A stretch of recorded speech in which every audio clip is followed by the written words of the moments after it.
ایک دفعہ آپ نے حضرت حفصہ کو ایک طلاق دے دی تو فوراً جبریل آ گئے کہ یا رسول اللہ تعالیٰ فرما رہے ہیں حفصہ سے رجوع فرمائیں، یہ آپ کی جنت میں بھی بیوی ہے، ہم نے طے کر دیا ہے، اور دوسرا یہ ہے کہ اس طلاق سے میرے بندے عمر کو بہت تکلیف ہوگی تو میں اسے تکلیف میں نہیں دیکھنا چاہتا، آپ رجوع فرمائیں۔ اس میں ایک وجہ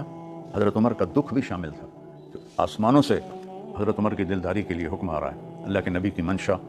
طلاق کی تھی تو دینا نہیں، آپ رجوع فرمائیں۔ ایک تو جنت میں آپ کی بیوی ہے، اللہ نے قرآن میں فرمایا لا یحل لک النساء من بعد، ان نؤں کے بعد اب کوئی عورت آپ کے لیے حلال نہیں، ولا ان تبدل بہن من ازواج ولو اعجبک حسنہن، اور نہ ہی آپ ان میں سے کسی کو طلاق دے کر کسی اور سے شادی کر سکتی ہیں، یہ دنیا میں بھی آپ کی بیویاں ہیں اور آخرت میں بھی آپ کی بیویاں ہیں۔ تو میرے بھائیو بہت سوچ سمجھ کے زبان کھولنی چاہیے۔ اللہ اپنے نبی کو ایسے ساتھی نہیں دے سکتا جن پر آج کل زبانیں دراز کی جاتی ہیں، ایسی بیویاں نہیں دے سکتا۔ پتہ نہیں کس جگر کے ساتھ لوگ حضرت عائشہ پہ بکواس کرتے ہیں، ان کو نہ کوئی عقل ہے، نہ کوئی شعور ہے، نہ کوئی احساس ہے کہ کس کے بارے میں جو میرے نبی کی سب سے محبوب بیوی ہے۔ آپ نے فرمایا عائشہ جب سے مجھے پتہ چلا ہے تو جنت میں میری بیوی ہے، میرے لیے مرنا بھی آسان ہو گیا ہے۔